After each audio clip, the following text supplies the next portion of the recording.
Fala galera, tudo bem com vocês? Professor Marcelo falando. Pessoal, hoje nós vamos aí a mais uma aula nossa. Hoje vamos falar de estrutura geológica do Brasil, tá? Nós precisamos entender o seguinte, basicamente, a estrutura geológica do Brasil, ela é muito antiga. Tá ok? Muito antiga como? Existe estrutura geológica nova? Existe. Quando nós vimos lá na aula sobre tipos de rocha, nós falamos acerca do rejuvenescedor. Vamos falar dessa forma? O rejuvenescedor das rochas. O que é isso? As erupções vulcânicas. Ocorre que as rochas, as camadas das placas tectônicas, ao submergirem novamente no manto, elas são dissolvidas e aí se torna magma novamente. Esse magma, quando ele é expelido para a superfície, ele se vem e se torna lava. Perdão, o magma se torna lava. E ao se solidificar esse magma, se torna uma nova rocha. Então esse é o que nós vamos chamar de ciclo das rochas, que nós falamos lá nas correntes de convecção, quando ocorre as correntes de convecção. Então esse processo de ciclo das rochas, ele vai fazer o quê? Vai ocasionar um rejuvenescimento da formação geológica, ou seja, das rochas, da estrutura da Terra, ok? Mas no Brasil, nós não temos atividade vulcânica ativa. O Brasil está sobre o centro da placa sul-americana, que é uma placa gigante. Então, no Brasil existe estabilidade sísmica, não existe erupção vulcânica, mas nas bordas dessa placa, sim, aí existe, tá? Então, lá vai ocorrer o rejuvenescimento. E em países em que existe atividade sísmica, atividade vulcânica ativa, vai ocorrer. Mas a estrutura geológica mais recente, ela data do período quaternário, que são as grandes cadeias montanhosas, tá? Tá ok? Então no Brasil não existe também montanha. As nossas altitudes mais elevadas aí são as serras, certo? Então não existe. Então a formação geológica no Brasil ela é antiga, lembra bem disso. Formadas por escudos ou bacias, perdão. 64% do território brasileiro é formado por escudos cristalinos. Nos escudos cristalinos é onde nós vamos encontrar os materiais metálicos, certo? Nós vamos encontrar aí o ouro, o ferro, a bauxita, que é a matéria-prima do alumínio. Então, da bauxita, quando ela é retirada da natureza, através de um processo chamado de hidrólise, obtém-se aí a alumina. E a alumina, na siderúrgica, ela é transformada em alumínio. Por isso que o alumínio ele é um pouquinho mais caro, porque esse processo de transformação, esse processo de hidrólise, ele consome muita energia. Então, encarece um pouco o resultado final, ou seja, o alumínio, tá? E aí, queridos, nas bacias sedimentares, que são 36% do nosso território, nós vamos ter o que aí? Nós vamos ter aí os hidrocarbonetos, nós vamos ter aí as fontes energéticas, o petróleo, o gás natural, o carvão também, nós vamos obter aí o carvão mineral em bacias, em depósitos sedimentares. E no Brasil nós temos tudo isso, certo? Nós temos essa variedade, essa vastidão muito grande. Então, o subsolo do Brasil, ele é riquíssimo, porque além de tudo isso, Além desses materiais metálicos, desses minerais metálicos e não metálicos, nós vamos encontrar também uma quantidade muito grande de um outro líquido preciosíssimo, que é a água, certo? Então, no subsolo brasileiro, nós temos uma quantidade muito grande de aquíferos, uma quantidade muito grande de água nos aquíferos, certo? Então, os aquíferos, os maiores aquíferos do mundo estão no Brasil, certo? O aquífero Guarani, que aí está entre o Brasil, a Bolívia, a Argentina, o Paraguai e o Uruguai, vai compreender aí esses países todos, e uma grande parte desse aquífero está no território brasileiro. Esse aí que por muitos anos foi o maior, considerado o maior do mundo, mas já se comprovou que lá na região norte do Brasil existe um outro aquífero que ainda está em estudo, análise, mas se sabe que ele existe e que ele é muito maior do que o aquífero Guarani. Não se sabe o tamanho ao certo, porque, como eu disse, ainda está em estudos. Estima-se que ele é 2, 3 vezes maior que o aquífero Guarani. E está ali na nossa região norte, com certeza também abrangendo aqueles países ali do norte, né? Guiana, Guiana Francesa, Suriname, Venezuela, por ali, porque ele é muito grande. E ali nós vamos encontrar a maior bacia hidrográfica do mundo, né? Então, nada mais corriqueiro que se encontrar água também no subsolo, tá ok? Então, pessoal, a estrutura geológica do Brasil, os escudos cristalinos, eles vêm lá da formação do pré-cambriano, lá no pré-cambriano. Vocês lembrem aí no livro de vocês, quando nós estávamos ainda em aula, nós tínhamos lá uma tabelazinha que mostrava as eras geológicas, certo? Vai lá e dá uma olhada nisso aí. Terrenos arqueozoicos, a Serra do Mar, e o que é que tem lá? A formação dela é granítica, é uma formação granítica, o terreno formado por granito, que é uma rocha, como nós já vimos lá na aula de tipos de rocha, é uma rocha vulcânica, certo? Vulcânica ígnea ou extrusiva, formada na parte superior, e não plutônica, intrusiva, certo? Quando esse granito ele fica lá no interior da Terra, que ele é plutônico, ou seja, intrusivo, que ela vai se resfriando no interior da nossa litosfera, vai se formar não o granito, e sim o gneisser, né? Lembram disso? Que aí já não é mais uma rocha vulcânica, e sim uma rocha metamórfica, tá ok? Terrenos proterozoicos, que é isso, os terrenos proterozoicos? São jazidas de minerais, ferro e manganês. Essa questão aqui, ó, terrenos arqueozoicos, terrenos proterozoicos, isso aí vai ser mais importante para os geólogos, na geologia. O geólogo ele precisa conhecer esse tipo de terreno para saber, por exemplo, ele não vai cavar de forma nenhuma se ele estiver procurando petróleo em um terreno proterozoico.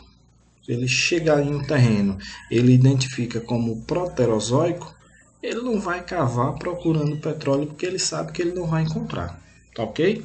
Então isso aí são termos técnicos lá da geologia. E as bacias sedimentares? São terrenos da era paleozoica, já são jazidas carboníferas do sul. Isso aí nós vamos encontrar lá em Santa Catarina, no Rio Grande do Sul. Nós vamos encontrar essas jazidas carboníferas de carvão mineral, que são as áreas produtoras de carvão mineral no Brasil. Lá estão restritas lá à região sul, certo?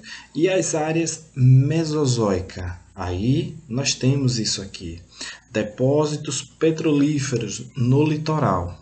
Então, esses terrenos mesozoicos são os depósitos onde nós vamos encontrar petróleo, o gás natural, o betume, o xisto betuminoso. Então, nós vamos encontrar nessas áreas aí. E são terrenos cenozoicos. Os cenozoicos são os terrenos mais recentes, são das planícies, tá ok? E nós vamos encontrar aí também terrenos vulcânicos. No Brasil, vulcânico, mas o professor acabou de falar que não existe vulcanismo ativo no Brasil. Ativo, certo? Eu falei que nós não tínhamos atividade vulcânica ativa no Brasil. Mas existem esses terrenos vulcânicos aqui no Brasil que vai nos dizer que houve um período na história geológica em que houve essas erupções aqui no Brasil. Existem alguns cientistas que vão dizer que mais ou menos esse período aí ocorreu quando o Brasil, a América do Sul se afastava da costa africana, certo? Então, no momento em que as placas se afastaram, houve o derrame magmático, naturalmente. Então, aqui no Brasil, nós temos indícios de terrenos vulcânicos. Até aqui em Sergipe, nós também temos. Existem terrenos vulcânicos, existem depósitos, por exemplo, existem rochas vulcânicas que são exploradas aqui em pedreiras, lá em Canindé de São Francisco. Existem algumas pedreiras lá que exploram esse tipo de mineral lá, que é de origem vulcânica, certo? Então, áreas que durante a era mesozoica sofreram intensos derrames vulcânicos. Lá na bacia do Paraná, nós vamos ter lá as rochas basálticas. Lembram quando nós falamos do basalto lá no vídeo de tipos de rocha? Então, o basalto é uma rocha com alto teor de ferro que, quando ela se desagrega, sofrendo erosão, ela forma uma terra roxa, que é um solo muito fértil. Solo esse muito usado na cultura do café, certo? Então, nessa região aí, nós teremos esse solo muito fértil graças a essa ação vulcânica, tá ok? Então, pessoal, nós vamos aí à classificação do relevo brasileiro. A classificação do relevo, segundo o professor Haroldo de Azevedo, ele é datado aí da década de 1940. Ele vai trazer um critério altimétrico, a altimetria, a altitude, e ele vai separar, vai classificar o relevo brasileiro em planaltos e planícies, segundo esse critério dele aí, estabelecendo a altitude de 200 metros de altitude em relação ao nível do mar, né? A altitude é a distância medida em graus em relação ao nível do mar. O nível do mar é o marco zero, é a altitude zero. Então, a partir do nível do mar, você vai se elevando e aí obtém-se essa altitude que ele estava falando, 200 metros. É lógico que no relevo brasileiro nós temos altitudes maiores que essa, mas também temos menores. Então, ele na década de 40 fez essa classificação aí, e nesse comparativo nós temos 4 planaltos e 3 planícies, certo? O Planalto das Guianas, nós temos aqui o Planalto das Guianas, nós temos aqui o Planalto Central, né? O Planalto Atlântico, o Planalto Meridional, lá na região centro-oeste, sudeste e sul. Então, esses são os 4 planaltos que o professor Haroldo de Azevedo identificou. E as 3 planícies. A planície amazônica, que vai estar aqui. A planície do Pantanal, lá na região do Pantanal, sul-mato-grossense. E as planícies costeiras, que são as áreas litorâneas. Essas foram as 3 planícies, segundo o professor Haroldo de Azevedo, certo? Só que, mais adiante aí, nós vamos ter aí o grande professor Aziz Nassib Absaber, da década de 1960, né? Ele era professor lá da USP, faleceu, infelizmente, já. e ele usa um critério morfoclimático. O professor Aziz ele é chamado de o poeta da geografia, né?